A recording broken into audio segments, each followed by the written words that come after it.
Welcome to this edition of the Fire Marshal's Corner. I'm your host, Richard Blankenship. That's right, folks, it's this time of the year.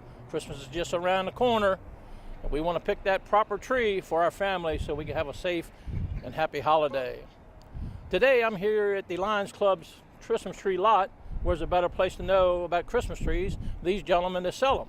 Today, I have my good friend with me today, Phil Alt. And Phil, thanks for coming out. I appreciate your time. I know you're a busy man. Phil's no new person to Laurel. He's been around Laurel for a long time. He's also a member of the Laurel Fire Department, and he knows exactly what I'm talking about. Phil, can you just kind of tell us a little bit about the trees?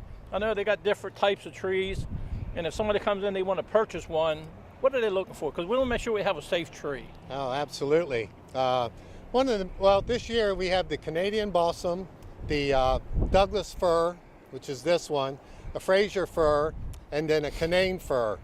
And these are all very soft needle trees.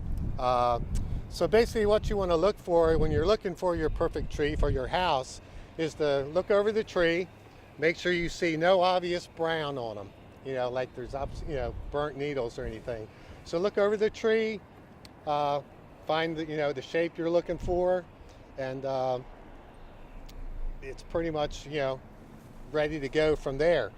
Then what you want to do is, like, once you pick your tree, we bring it over, we give it what we call our fresh cut, and the fresh cut on the bottom is for the fact so the water can be drawn up into the tree once it's put into its stand.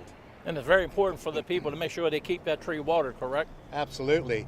Because very quickly, when you first put water in it, within a matter of hours, all that will absorb. So you want to check it within the first 12 to 48 hours. Now, should they be doing this every day, checking the water of that thing and making sure that it's watered? Yes, absolutely. Okay, and the reason for that is that we don't want it to dry out. Right, because what will happen is that once it dries out, the sap will thicken on the bottom of the tree and allow no water to go in it at all. Oh, so then it'll dry a lot quicker. Yes. You got any suggestions of when they purchase a tree, get it home, where should they put it? Well, most people have the perfect spot, a bay window or a corner, a nice corner of the house.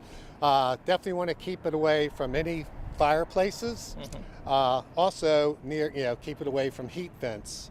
If there is a heat vent nearby, close it off and maybe lay something over it, a piece of carpet or something over it to, to cover it so the heat doesn't get in there and help dry the tree out. And Phil brought out a good point why you want to keep it watered. Like I said, it keeps the tree from dying, but also you want to check it daily, especially if you got animals. A lot of times they'll get in and drink the water at the bowl thing that you got it in, and if you don't check it, again, it's going to dry up pretty quick. Yep. The other thing is when you're out here and you're purchasing your lights for your tree, make sure you get the lights that's been approved by a factory that tests these things. It's very important to have that. You'll look on some of the Accords that have a little UL approval on it, that it's been tested, certified that it's a good set of lights for your tree. Make sure you check all your lights. If you got anything that's broken, where you plug it in, or it's got anything that's got little cuts in it, dispose of it, do not put that on a tree. Make sure you look at the label on the box that it says it's for interior or exterior. Do not put the interior lights on the exterior of your house. They're made different for a reason. And then it'll say on the box, made for interior or exterior. Again, check them, make sure it's been approved by a laboratory. It's like UL approved. These things have been tested, and make sure that they're good and be able to use them for your tree and make it safe.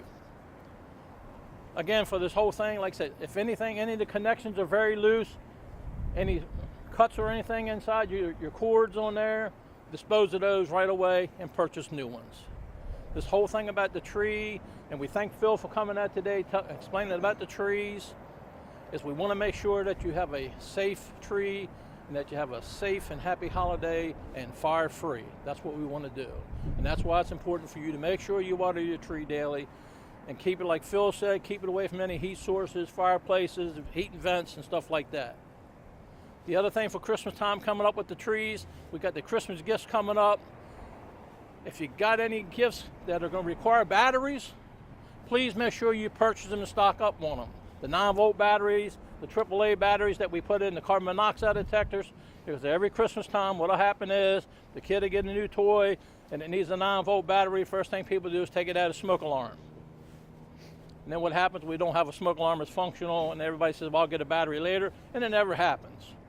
So you want to make sure that you stock up on those things and not take them out of your smoke detector or your carbon monoxide detector. I also bring another good friend with me today. I got Corporal Johnson from the Laurel Police Department.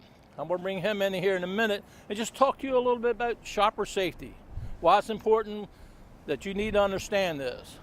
And again, like I said, I'd like to thank my buddy Phil again. Phil belongs to the Lions Club. It's a good organization. If you're looking for a nice tree, you know, everybody sells them around the neighborhoods. But I like Phil's organization because they do a lot of donations to the organizations in Laurel. They give back of what they get in, and we appreciate that. Yeah, been doing it 50 years or plus now. Wow, that's a long time. Yep. Again, Phil, thanks a lot, Thank buddy. you. I appreciate your time.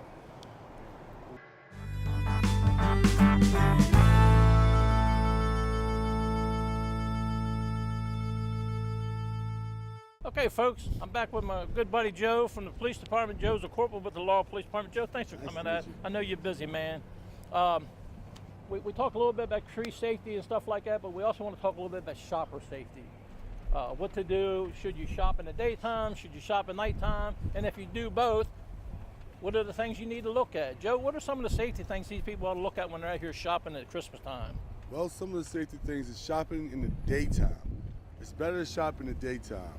There are more lights, there's more people out and about, so it's more safer. If you do shop at night, take a friend with you or a family member to shop with. You know, also, be careful, never leave any packages on your car seat. You know what they always say, out of sight, out of mind. That's correct. Yes. Now, I know that you have some pamphlets here. Is that something for people they can obtain from the police Yes. department? These pamphlets here have plenty of safety tips that you can find at the Laurel City Police Department. That's 8011 5th Street. Come on by and get a pamphlet. Now, at nighttime, say they shop at nighttime, is there a particular area they just should park? Yes. Lighted area? Or? Yes, they should always park in a well-lit area.